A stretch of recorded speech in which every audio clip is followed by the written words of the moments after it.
वैसे क्वेश्चन इसमें नहीं है। जो मोस्ट इंपोर्टेंट वीवीआईपी क्वेश्चंस हैं उनको मैंने इस लिस्ट में रखा है। देखो फर्स्ट क्वेश्चन देखिए कितनी बार आ चुका है, सेकंड क्वेश्चन देखिए कितनी बार, third question, fourth question, fifth question, यानी कि ज्यादातर हम 3-3 नंबर वाले क्वेश्चन इस वीडियो में पढ़ेंगे। फिर उसके बाद में देखिए ये सारे क्वेश्चन कितनी बार आए हैं, जो सबसे ज्यादा इंपॉर्टेंट क्वेश्चन है अब तक जो ट्रेंडिंग में है, उन्हीं सारी क्वेश्चंस को मैं इस क्लास में लेकर आया हूं विथ आंसर। ठीक है, तो ये वीडियो बहुत ही ज्यादा इंपॉर्टेंट है। 29 फरवरी को बायोलॉजी का पेपर देने से पहले इस वीडियो को देख लेना, नहीं तो बाद में पछताना पड़ेगा। ठीक है, चलिए देखते हैं 2 नंबर और 3 नंबर वाले प्रश्न। बस इतना प्रश्न पढ़ लो और उन्हीं क्वेश्चंस को मैंने इंक्लूड किया जो हर साल आते हैं।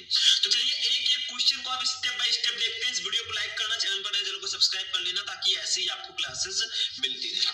सबसे पहले हम क्वेश्चंस को जान लेते हैं। सबसे पहला क्वेश्चन हमारा है मानव जीनोम परियोजना पर संक्षिप्त टिप्पणी लिखिए। मानव जीनोम परियोजना जो हमारे चैप्टर 4 से शायद चैप्टर 5 से है, ठीक है, वंशागति का आणविक आधार। तो मानव जीनोम परियोजना क्या है, इस पर टिप्पणी लिखना है। ये बहुत इंपॉर्टेंट है। 2018, 19, 20, 21, 22, 23 में आ चुका है। अब बहुत सारे स्टूडेंट कहेंगे सर 23 में आ गया तो क्या 24 में भी आएगा? देखो भैया, यूपी में अलग अलग सेट होते हैं, 7 सेट में आपका एग्जाम होता है। किसी एक सेट में आया होगा, हो सकता है आपके सेट में अब की बार आ जाए। ठीक है, तो ऐसे ऐसे होता है। चलिए इसको देखते हैं, एक एक करके सारे क्वेश्चन को पढ़ेंगे। देखो मानव जीनोम परियोजना है क्या? बायोलॉजी में ज्यादातर आपको समझना होता है, याद करने वाली चीजें ज्यादा होती है। ठीक है, सवाल तो होता नहीं कि लगाना पड़ेगा।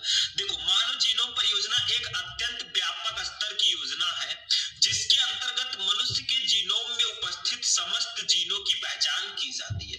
मतलब मानव जीनोम परियोजना एक ऐसा व्यापक योजना है जिसके अंतर्गत मनुष्य के जीनोम में उपस्थित जितने भी जीन हैं उनकी हम पहचान करते हैं। देखो जीन जो होता है वो हमारे अंदर लक्षणों को निर्धारित करता है। ठीक है, तो मानव जीनोम परियोजना एक बहुत ही व्यापक परियोजना है जिससे हम सभी जीनों की पहचान करते हैं। देखो मानव जीनोम में 3 × 10⁹ क्षार युग्म है, मतलब 3 × 10⁹ क्षार युग्म, यानी कि बहुत हो गए। ठीक है, तथा प्रति क्षार पहचानने के लिए $3 का खर्च आता है। सोचो 3 × 10⁹ क्षार युग्म है, अगर आप लोग गुणा करेंगे तो 10⁹ का मतलब 10 के बाद 9 जीरो। ठीक है, फिर उसका 3 से गुणा करो, कितना ज्यादा आएगा।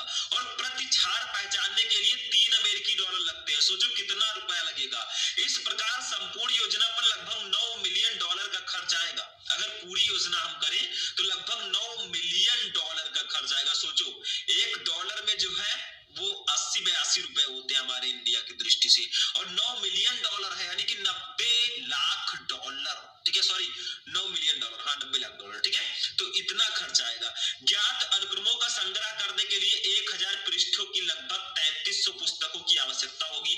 यदि प्रत्येक पृष्ठ पर 10,000 शब्द लिखे जाएं, इस योजना को पूरा होने में 13 वर्ष का समय अनुमानित किया गया है। ये जो परियोजना है, ठीक है, अनेक देशों के हजारों वैज्ञानिक एक साथ इस पर कार्य करते हैं, तो इसकी प्रथम प्रक्रिया पूर्ण होने में 10 वर्ष का समय लगता है। इतने स्तर के आंकड़े के संग्रह, समापन व विश्लेषण के लिए उच्च कोटि के सांख्यिकीय साधनों की आवश्यकता होगी। अतः इस बृहद स्तर के कारण यह परियोजना महापरियोजना कहलाती है। देखो भैया, ये ऐसे समझ में नहीं आएगा, इसमें आपको जो भी टिप्पणी लिखना है लाइन बाय लाइन समझना होगा ताकि एग्जाम में जाकर हम लिख दें, क्योंकि इसमें पता नहीं क्या दिया है वो आप भी नहीं समझ पाएंगे जल्दी। ठीक है, तो ये ध्यान रखिएगा कि मानव जीनोम परियोजना जो है ये बहुत ही व्यापक परियोजना है जिसके अंतर्गत मनुष्य के जीनोम में उपस्थित जितने भी जीन हैं सबकी हम पहचान करते हैं। ठीक है, बाकी टिप्पणी लिखना मैंने आपको बता दिया, आप इसका स्क्रीनशॉट लेके रख सकते हैं। ठीक है, काफी ज्यादा इंपॉर्टेंट क्वेश्चन ये है। ठीक है, नेक्स्ट क्वेश्चन देखते हैं। ये 3 नंबर में आता है जो मैंने क्वेश्चन बताया, मानव जीनोम परियोजना। अब देखिए नेक्स्ट क्वेश्चन दूसरा क्या है, अवशेषी अंग से आप क्या समझते हैं? मनुष्य में पाए जाने वाले एक अवशेषी अंग का नाम लिखिए। मतलब अवशेषी अंग क्या होता है? अवशेषी का मतलब जो शेष बचे हुए हैं, जिनका कोई काम नहीं है। ठीक है, तो वो होते हैं अवशेषी अंग। जैसे देखो यहाँ पे मैं बताऊं, ये आपके चैप्टर जो विकास चैप्टर है, ठीक है, जैव विकास, उसी चैप्टर का ये क्वेश्चन है। तो देखो अवशेषी अंग क्या है? वे अंग जो हमारे पूर्वजों में क्रियाशील थे किंतु उनका उपयोग ना होने के कारण वे धीरे धीरे लुप्त हो गए, यानी कि गायब हो गए, और केवल अवशेष के रूप में बचे हैं, वो अवशेषी अंग कहलाते हैं। यानी कि ऐसे अंग जो हमारे पूर्वज जो थे, ठीक है, दादा बाबा, उनके पिताजी, उनके पापा, ठीक है, वो जो थे उनके अंदर मतलब क्रियाशील थे, वो काम कर रहे थे, लेकिन उनका उपयोग ना होने के कारण वो धीरे धीरे गायब हो गए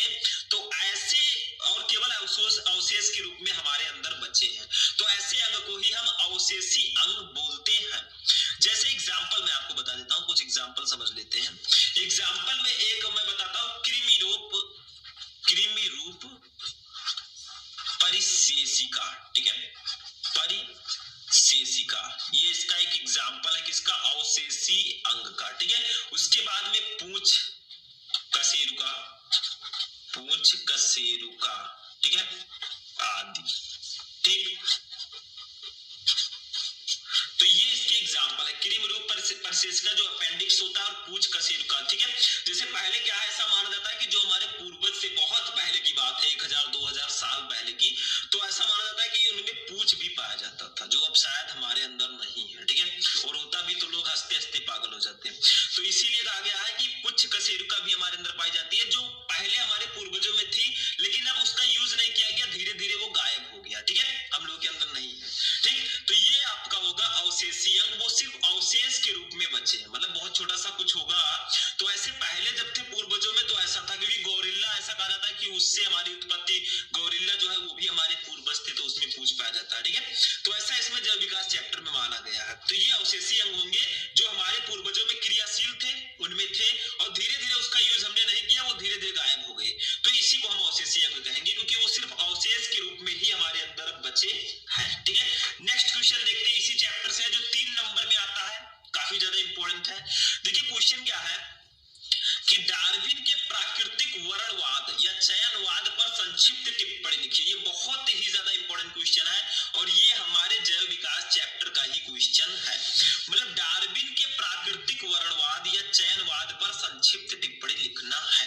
डार्विन जी ने एक प्राकृतिक वर्णवाद दिया था, चयनवाद जिसको बोलते हैं। ठीक है, अगर डार्विन के प्राकृतिक चयनवाद आए या फिर डार्विन के प्राकृतिक वर्णवाद आए, तो आपको एक ही चीज लिखना जो मैं बताने जा रहा हूँ। ठीक है, देखिए आपको लिखना क्या है, डार्विन के प्राकृतिक वर्णवाद यानी कि चयनवाद क्या है। देखो, जैव विकास को समझाने के लिए डार्विन ने प्राकृतिक वर्णवाद या प्राकृतिक चरणवाद प्रस्तुत किया। ठीक है, इसके अनुसार प्रत्येक जीव में संतान उत्पन्न करने की प्रचुर क्षमता पाई जाती है। हर एक जीव में संतान उत्पन्न करने की प्रचुर क्षमता पाई जाती है। ठीक है, मतलब पिताजी से पुत्र, पुत्र के पुत्र, उनके भी पुत्र। ठीक है, तो ऐसे उनमें क्षमता पाई जाती है। इनमें से अधिकांशतः जीव वृद्धि करके अपनी जनसंख्या बढ़ाते हैं। जैसे जैसे बच्चे पैदा होंगे, जनसंख्या बढ़ती जाएगी। ठीक है, धीरे धीरे, जमीन तो उतना ही रहेगा, तो जनसंख्या को कंट्रोल करना है। इस बढ़ी हुई जनसंख्या के कारण समान जाति या भिन्न भिन्न जाति के जीवों के बीच अस्तित्व के लिए संघर्ष शुरू हो जाता है।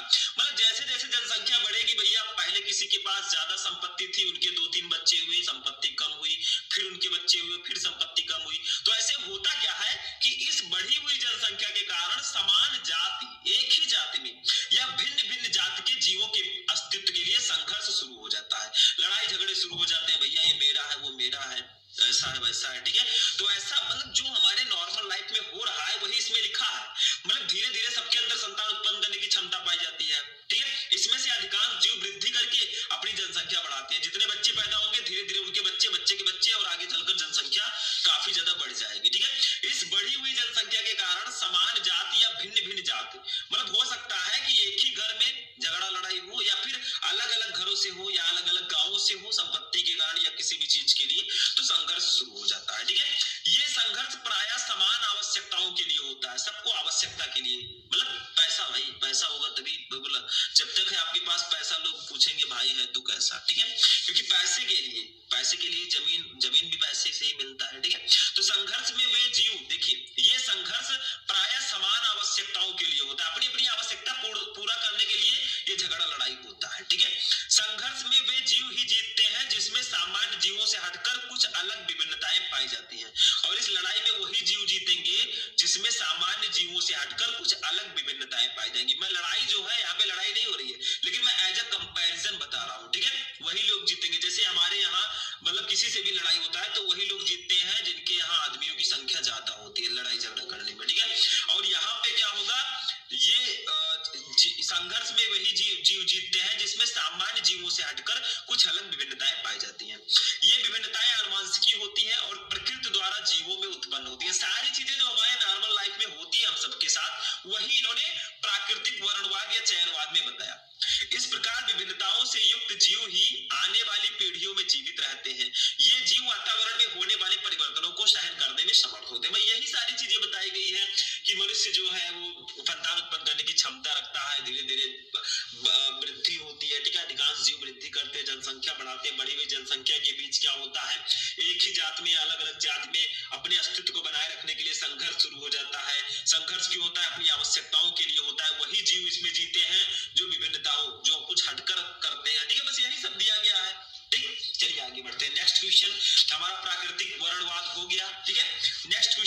देखिए क्या है क्वेश्चन की लिस्ट में।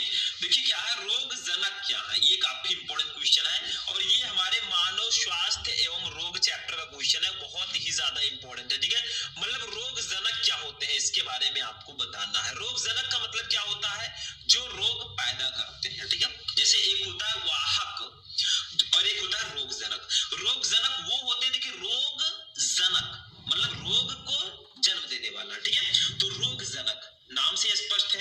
तो रोग जनक वे होते हैं जो रोग को उत्पन्न करते हैं और वाहक वो होते हैं जो इस रोग जनक को लेकर जाते हैं। जैसे देखो, मान लीजिए जैसे आपका कोई मच्छर है। ठीक है, मच्छर जो है वो किसी को काटता है, उसको हो गया मलेरिया भैया। ठीक है, तो मच्छर जो है, मच्छर के कारण नहीं होता मलेरिया, ऐसा मत सोचिए मच्छर सबसे बड़ा दुश्मन है। उसका तो काम है रोग जनक को लेकर आना, आपके शरीर तक पहुंचाना। जो फैलाता है वो अलग होता है। ठीक है, रोग जनक अलग होता है। तो रोग जनक होते क्या है, इनका मैं डेफिनेशन आपको बता देता हूँ, काफी इंपॉर्टेंट है। रोग जनक उन्हें कहा जाता है जिनके कारण कई तरह की बीमारियों का जन्म होता है। मतलब रोग जनक वो होते हैं जिनके कारण हमारे अंदर कई प्रकार की बीमारियों का जन्म होता है, उनको रोग जनक बोलते हैं। इसमें विषाणु, जीवाणु, कवक, परजीवी आदि आते हैं। मतलब रोग जनक में विषाणु भी हो सकते हैं, बहुत सारे रोग वायरस के कारण होते हैं, आपको पता होगा। बहुत सारे रोग बैक्टीरिया के कारण होते हैं, जीवाणु। बहुत सारे रोग फंगाई के कारण होते हैं, फंगाई के कारण दाद, खाद, खजूरी देखा होगा आपने। परजीवी आदि आते हैं, विषाणु के कारण बहुत बड़े बड़े रोग होते हैं। ठीक है, जीवाणु, बैक्टीरिया के कारण भी बहुत सारे रोग होते हैं। बैक्टीरिया, अभी मैं आपसे कहूँ कि भैया बैक्टीरिया हम लोग खाते भी हैं जीवाणु को, तो आप लोग कहेंगे सर जी ऐसा हो ही नहीं सकता, बट हम लोग खाते हैं। क्यों खाते हैं, देखो दूध से जो दही बनता है, तो जो दही होता है उसमें लैक्टिक एसिड बैक्टीरिया पाए जाते हैं, छोटे छोटे कीड़े जिसको हम लोग बोलते हैं, बहुत छोटे छोटे, लेकिन वो हमारे लिए हानिकारक नहीं होते, वो लाभदायक होते हैं। तो आप लोग कहेंगे सर जी दिखता तो है नहीं, दिखेगा नहीं, उसको जब माइक्रोस्कोप से देखोगे तभी दिखेगा। और दिखेगा कब, ये तो फिर आप दही को 8-10 दिन के लिए रख दें बाहर, देखेंगे जब वो थोड़ा खराब हो जाएगा तो वो जो छोटे छोटे कीड़े हैं वो बड़े हो जाएंगे, वही कीड़े बड़े हो जाते हैं। ठीक है, तो जब बहुत छोटे होते हैं आपको नहीं दिखेंगे, आप तो खा लेते होंगे, लेकिन जब बहुत बड़े हो जाते हैं तब आपको दिखेगा। ठीक है, अगर देखना है तो रख के देख लीजिएगा, बर्बाद मत कीजिएगा। ठीक है, तो ये किसी भी जीव, लेकिन ऐसा मत समझिए कि अब दही खाना छोड़ दे, क्योंकि वो बहुत लाभदायक है हमारे लिए, और जो उसमें बैक्टीरिया पाए जाते हैं वो हमारे लिए लाभदायक होते हैं। ये किसी भी जीव, पेड़ पौधे या अन्य सूक्ष्म जीवों को बीमार कर सकते हैं। जो रोग जनक होते हैं ये किसी भी जीव, जैसे हम लोग जीव हैं, ठीक है, बहुत सारे जानवर हैं और पेड़ पौधे और अन्य सूक्ष्म जीवों को भी ये बीमार कर देते हैं। देखते हैं पेड़ पौधे पे भी कहीं कहीं लग जाते हैं, ठीक है, फंजाई या कुछ लग जाते हैं तो वो भी पेड़ सूख जाता है। ठीक है, तो ये उनके लिए भी हानिकारक होते हैं। मानव में जीवों के कारण होने वाले रोग को भी रोगजनक रोगों के रूप में जाना जाता है। मतलब मनुष्य में जीवों के कारण होने वाले रोग को भी रोगजनक रोगों के रूप में जाना जाता है। तो ये भी काफी ज्यादा इंपॉर्टेंट क्वेश्चन था बोर्ड एग्जाम की दृष्टि से, तो इसको आप लोग याद रखिएगा। ठीक है, छोटा सा क्वेश्चन है, 2 नंबर में आता है या 1 नंबर में भी कभी कभी आता है। देखो ये क्वेश्चन इंपॉर्टेंट है 3 नंबर में। देखो, निम्नलिखित में भेद कीजिए और प्रत्येक के उदाहरण दीजिए। जैसे कहा है सहज, या इसको जन्मजात भी बोलते हैं, सहज और उपार्जित प्रतिरक्षा, इसमें क्या अंतर होता है सहज और उपार्जित प्रतिरक्षा में? ये कई बार आ चुका है, हमारे मानव स्वास्थ्य एवं रोग चैप्टर का एक क्वेश्चन है, और प्रतिरक्षा तंत्र आपने पढ़ा होगा। ठीक है, इम्यून सिस्टम, लगभग उसी से को रिलेटेड ये क्वेश्चन है। इसमें आपको बताना है सहज और उपार्जित प्रतिरक्षा क्या होता है, और खा वाला है सक्रिय और निष्क्रिय प्रतिरक्षा।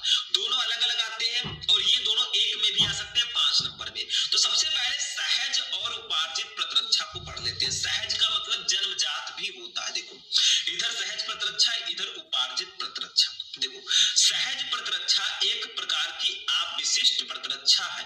मतलब सहज प्रतिरक्षा जो है ये एक प्रकार की अविशिष्ट प्रतिरक्षा होती है, और उपार्जित प्रतिरक्षा रोग विशिष्ट होती है, ये विशिष्ट प्रतिरक्षा होती है। ये पहला अंतर है। दूसरा, ये जन्म के समय से मौजूद होती है। सहज प्रतिरक्षा जो है ये जन्म के समय से ही मौजूद होती है, क्योंकि इसको जन्मजात प्रतिरक्षा कहते हैं, मतलब जन्म से ही आपके अंदर मौजूद रहेगी। इसका अभिलक्षण स्मृत बी एवं टी कोशिकाएं हैं। मतलब उपार्जित प्रतिरक्षा जो होती है इसका जो अभिलक्षण है वो स्मृत बी एवं टी कोशिकाएं हैं। तीसरा डिफरेंस, सहज प्रतिरक्षा जो है ये प्रतिरक्षा हमारे शरीर में बाह्य कारकों के प्रवेश के सामने विभिन्न प्रकार के अवरोध खड़ा करके करने से अर्जित होती है। मतलब जो सहज प्रतिरक्षा है ये हमारे शरीर में जो बाह्य कारक है, कोई भी रोगजनक आए उसको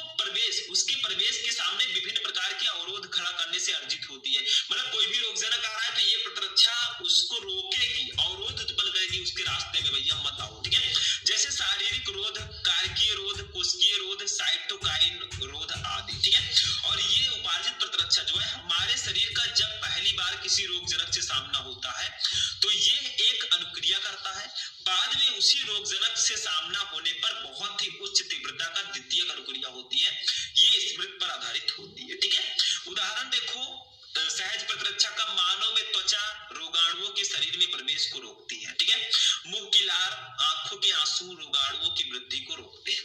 और इसका उदाहरण है मानव में चेचक की बीमारी के लिए प्रतिरक्षा। जैसे देखो, मान लीजिए एक बार किसी को चेचक हो गया, ये रोग है, ठीक है, किसी को हो गया, तो जब वो रोग होता है और बाद में सही हो जाता है, तो क्या होता है, रोग होता है तो हमारा जो प्रतिरक्षा तंत्र है वो एंटीबॉडी बना लेती है उसके लिए, तो सही हो गया। अब फिर से जब वही रोगजनक आएगा, वही चेचक का रोगजनक आपके अंदर आएगा, तो जो एंटीबॉडी बनाया था हमारे प्रतिरक्षा तंत्र ने, वो जो है पहले से ही पहचान लेगा, भैया ये वही है, उनके लिए पहले से ही दवा रखे रहेगा। ठीक है, तो ये पहचान लेती है, स्मृति पर आधारित होती है, ये ध्यान रखिएगा। ठीक है, इसीलिए कहा जाता है जिसको एक बार चेचक हो गया उसको दोबारा चेचक नहीं होता। ठीक है, दूसरा देखिए, सक्रिय और निष्क्रिय प्रतिरक्षा। देखिए नाम से स्पष्ट है, सक्रिय निष्क्रिय। तो देखो, सक्रिय एक्टिव, ठीक है, और इनएक्टिव। देखो फर्स्ट, जब व्यक्ति के शरीर, इधर सक्रिय प्रतिरक्षा, इधर निष्क्रिय प्रतिरक्षा। सक्रिय में देखो, जब व्यक्ति के शरीर की अपनी कोशिकाएं रोगाणु के प्रति प्रतिरक्षी पैदा करती हैं, तो इस प्रकार की प्रतिरक्षा सक्रिय प्रतिरक्षा कहलाती है। यानी कि जब व्यक्ति के शरीर की जो अपनी कोशिकाएं हैं, जैसे हम व्यक्ति हैं, हमारे शरीर की जो कोशिकाएं हैं, हमारा शरीर बहुत सारे सेल्स से बना है, कोशिकाओं से मिलकर बना है, तो जब व्यक्ति के शरीर की अपनी कोशिकाएं रोगाणु के प्रति प्रतिरक्षी पैदा करती है, एंटीबॉडी पैदा करती हैं, तो इस प्रकार की प्रतिरक्षा सक्रिय प्रतिरक्षा कहलाएगी। नाम से स्पष्ट है, सक्रिय। तो जैसे ही हमारे अंदर रोगाणु आएंगे, तुरंत एंटीबॉडी पैदा हो जाएगी, इस प्रतिरक्षा को सक्रिय प्रतिरक्षा कहेंगे। ठीक है, निष्क्रिय में देखिए, जब शरीर की रक्षा के लिए बने बनाए प्रतिरक्षी सीधे ही शरीर को दिए जाते हैं, तो ये निष्क्रिय प्रतिरक्षा कहलाती है। देखो, जब शरीर की रक्षा के लिए बने बनाए प्रतिरक्षी, मतलब पहले से ही बने बनाए एंटीबॉडी रखे हुए हैं और वो ही हमारे शरीर को दे दिए जाते हैं रक्षा के लिए, तो ये निष्क्रिय प्रतिरक्षा होगी। मतलब एग्जांपल समझो, फर्स्ट देखो, जब व्यक्ति के शरीर की अपनी कोशिकाएं रोगाणु के प्रति प्रतिरक्षी पैदा करती हैं, तो इस प्रकार की प्रतिरक्षा सक्रिय प्रतिरक्षा होती है। ठीक है, समझ में आया। जैसे कोई लड़का है, वो बहुत तेज है पढ़ने में, तो वो खुद पढ़कर खुद एग्जाम लिख रहा है, तो वो सक्रिय है। और निष्क्रिय में क्या होगा, वो इधर उधर ताक झांक कर रहा है, देख रहा है यार काश कोई बता देता है आंसर। ठीक है, नकल के बल पर है, ठीक, मतलब बने बनाए सब लिख रहा है, तो ये प्रतिरक्षा निष्क्रिय होगी। एक एग्जांपल। दूसरा, सक्रिय प्रतिरक्षा, ये प्रतिरक्षी धीमी होती है, इसमें प्रभावशाली अनुक्रिया प्रदर्शित होने में अधिक समय लगता है। ठीक है, और ये जो निष्क्रिय, क्योंकि भाई अधिक समय लगेगा, अच्छे कामों में अधिक समय लगता है, जैसे पढ़ने में अच्छा काफी समय लगता है तभी बच्चा तेज होता है, वैसे अगर खुद बनाना है प्रतिरक्षी तो भैया उसमें समय लगेगा। तो ये प्रतिरक्षी धीमी होती है, इसमें प्रभावशाली अनुक्रिया प्रदर्शित होने में अधिक समय लगता है, और ये जो है तुरंत राहत पहुंचाती है, जो निष्क्रिय प्रतिरक्षा होगी। ठीक है, फिर सक्रिय में देखिए, इससे शरीर को किसी अन्य कठिनाई का सामना नहीं करना पड़ता। सक्रिय प्रतिरक्षा में क्या होता है, इससे शरीर को भले ही देर में बनेगा एंटीबॉडी, लेकिन इससे शरीर को किसी अन्य कठिनाई का सामना नहीं करना पड़ेगा। ठीक है, सक्रिय प्रतिरक्षा में। और इधर इससे शरीर को अन्य कठिनाइयों का सामना करना पड़ता है। भाई जो जल्दी वाला काम होता है वो अक्सर खराब होता है, जल्दबाजी का काम शैतान का। तो जितनी जल्दी एंटीबॉडी बनाता है उतना कम क्रियाशील भी रहता है। ठीक है, ये ध्यान रखिएगा। तो इससे शरीर को अन्य कठिनाइयों का सामना करना पड़ता है। सक्रिय में देखिए, ये पूरे जीवन कार्य करती है, मतलब सक्रिय प्रतिरक्षा जो है ये पूरे जीवन आजीवन कार्य करती है। ठीक है, और जो निष्क्रिय प्रतिरक्षा है, ये इसका प्रभाव कुछ समय के लिए होता है। उदाहरण देखो, मानव में बीमारी के प्रति प्रतिरक्षा ये पूरे जीवन काम करते हैं। उदाहरण, मानव में काली खांसी, टिटनेस, रेबीज, पोलियो आदि रोग से टीकाकरण द्वारा प्रतिरक्षा। मतलब ये सब टीकाकरण पहले से बने बनाए एंटीबॉडी आपके अंदर इंजेक्शन द्वारा दे दिए जाते हैं, बस आप सही हो गए टनाटन। ठीक है, तो मानव में काली खांसी, देखो खांसी वासी आती है, 2-4 दिन रहती है, सही हो जाती है। टिटनेस हो गया किसी को, ठीक है, तो उसको भी क्या होगा, 1-2 दिन दवा लेके सही हो जाएगा। ठीक है, लेकिन जो रोग होता है, रोग आजीवन चलता रहता है, और उसके प्रति जो प्रतिरक्षा उत्पन्न होती है वो सक्रिय प्रतिरक्षा होती है। ठीक है, तो इतना ध्यान में रखना है, और ये काफी ज्यादा इंपॉर्टेंट भी है हमारी दृष्टि से। तो ये आपका हो गया सक्रिय और निष्क्रिय प्रतिरक्षा, बहुत इंपॉर्टेंट है, इसको ध्यान में रखना। नेक्स्ट क्वेश्चन, बायोगैस क्या है, व्हाट इज बायोगैस। ठीक है, ये थोड़ा सा मैं आपको बता देता हूँ एग्जांपल। मतलब बायोगैस मानव कल्याण में सूक्ष्म जीव जो चैप्टर है, इससे काफी ज्यादा इंपॉर्टेंट टॉपिक है। देखो बायोगैस क्या है, एक इसको हम ध्यान से समझेंगे। पहले, सूक्ष्म जीवों का प्रयोग ऊर्जा के स्रोत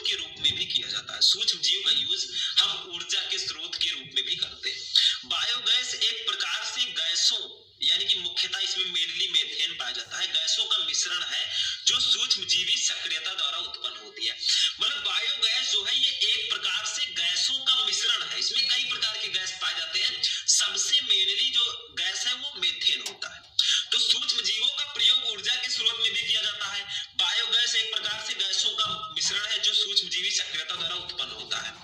गोबर आप लोग जानते होंगे, ठीक है। गोबर में पादपों के सेलुलोजीय व्युत्पन्न प्रचुर मात्रा में होते हैं, मतलब गोबर में जो है वो सेलुलोजीय व्युत्पन्न होते हैं। जैसे गाय जो है वो घास वास ज्यादा खाती है, ठीक है, गाय या भैंस हो तो घास खाएगी भैया, तो घास में सेलुलोज पाया जाता है, तो वो जो है सेलुलोजी व्युत्पन्न प्रचुर मात्रा में होंगे।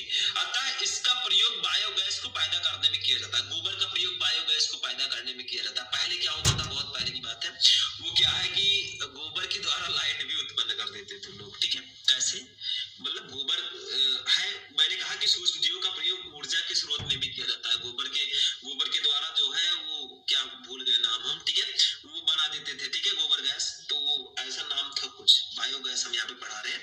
गोबर में मुख्य रूप से मिथाइनोबैक्टीरियम पाया जाता है, मतलब गोबर में मुख्य रूप से मिथाइनोबैक्टीरियम पाया जाएगा जो मीथेन का उत्पादन करते हैं। मिथाइनोबैक्टीरियम जो है वो मीथेन का उत्पादन करते हैं। और गोबर गैस में क्या होता है कि उसमें गोबर को रख लिया जाता है, उससे लाइट वेट जलाया जाता है, थोड़ा ऊर्जा उत्पन्न की जाती है। तो ऐसा मत समझिए कि बायोगैस जो है वो ऊर्जा का, सूक्ष्मजीव भी ऊर्जा का मुख्य स्रोत है, क्योंकि मिथाइनोबैक्टीरियम पाया जाता है गोबर में, ठीक है, और ये मीथेन उत्पन्न करता है। बायोगैस संयंत्र का उपयोग मुख्य रूप से गाँव में खाना बनाने एवं प्रकाश उत्पन्न करने में किया जाता है। गाँव में पहले बायोगैस का यूज, अब तो गाँव भी आगे चले गए, ठीक है, मेरा कहने मतलब है आगे का आई मीन्स है कि वो भी अब विकसित हो रहे हैं, विकास कर रहे हैं, ठीक है। शहरों की तरह गाँवों का भी माहौल बदल गया है। पहले क्या था, गोबर से लाइट वाइट जला देते थे, किसी तरह काम चलाते थे, अब तो लाइट ही लाइट है घर में, ठीक है। तो बायोगैस जो है संयंत्र का यूज मुख्य रूप से गाँव में खाना बनाने एवं प्रकाश उत्पन्न करने में किया जाता है, ठीक है। गोबर काफी ज्यादा मतलब यूजफुल है गाँव के लिए, ठीक, क्योंकि उससे खाना भी लोग बनाते हैं, ठीक। आगे चलते हैं नेक्स्ट क्वेश्चन पे। नेक्स्ट क्वेश्चन जो हमारा है ये नेक्स्ट चैप्टर से है, काफी ज्यादा इंपॉर्टेंट है। प्रतिजैविक एंटीबायोटिक आपने सुना होगा। प्रतिजैविक से आप क्या समझते हैं, किन्हीं दो प्रतिजैविकों के नाम लिखिए। कई बार आ चुका एग्जाम में, तो प्रतिजैविक छोटा सा टॉपिक है, 2 नंबर में अक्सर आता है, 3 नंबर में भी आ सकता है। देखो प्रतिजैविक क्या है, हमारे शरीर में प्रवेश करने वाले हानिकारक सूक्ष्म जीवों, विशेषकर जीवाणुओं को मारने वाले रसायन प्रतिजैविक कहलाते हैं। मतलब हमारे बॉडी में, हमारे शरीर में प्रवेश करने वाले जो हानिकारक सूक्ष्म जीव है, जो बहुत ज्यादा हार्मफुल है हमारे लिए, हमारे शरीर को नुकसान पहुंचाते हैं, वो विशेषकर जीवाणुओं को मारने वाले रसायन प्रतिजैविक कहलाते हैं। इनका उत्पादन सूक्ष्म जीवों द्वारा ही किया जाता है, मतलब ये सूक्ष्म जीव को ही मारते भी हैं और इनका उत्पादन, इनको पैदा भी सूक्ष्म जीवों के द्वारा ही किया जाता है, ठीक है। जहां से पैदा हुए उन्हीं को मार रहे हैं भाई, ठीक। इनका उत्पादन सूक्ष्म जीवों द्वारा ही किया जाता है। 2 प्रमुख प्रतिजैविक के नाम निम्न है। एक आपने सुना होगा पेनिसिलिन, जो कि पेनिसिलियम नोटेटम जो फंजाई होता है कवक, इससे प्राप्त किया जाता है, तो पेनिसिलिन एक हो गया। दूसरा स्ट्रेप्टोमाइसिन, अगर आपसे कोई पूछे किन्हीं दो प्रतिजैविकों के नाम लिखिए, तो ये प्रतिजैविक के नाम है, पेनिसिलिन, स्ट्रेप्टोमाइसिन, ठीक है। पेनिसिलिन का जो उत्पादन है वो पेनिसिलियम नोटेटम के द्वारा किया जाता है, और स्ट्रेप्टोमाइसिन का जो उत्पादन है वो स्ट्रेप्टोमाइसिन ग्रेवियस द्वारा किया जाता है, ठीक है। तो ये आपका हो जाएगा नेक्स्ट क्वेश्चन, यानी कि समझ लीजिए लास्ट क्वेश्चन, क्योंकि 2 नंबर 3 नंबर वाले मैंने 7-8 क्वेश्चन जो भी थे मोस्ट इंपोर्टेंट मैंने बताया। कोई पहला क्लास नहीं, अभी तो ट्रेलर है, पिक्चर भी बाकी है। मैंने आपको बहुत सारी क्लासेस पहले भी प्रोवाइड करा रखी है और आगे भी मैं आपको प्रोवाइड कराऊंगा, ठीक है। तो आज की क्लास हमारी यहीं पर फिनिश होगी। मैंने आपको 12th बायोलॉजी के 2 नंबर और 3 नंबर वाले सारे क्वेश्चंस को बता दिया, इन क्वेश्चन को बढ़ के जाना, ठीक है, अगर है आग लगाना। तो चलिए मिलते हैं हम लोग नेक्स्ट वीडियो में किसी नेक्स्ट टॉपिक के साथ, तब तक के लिए जय हिंद।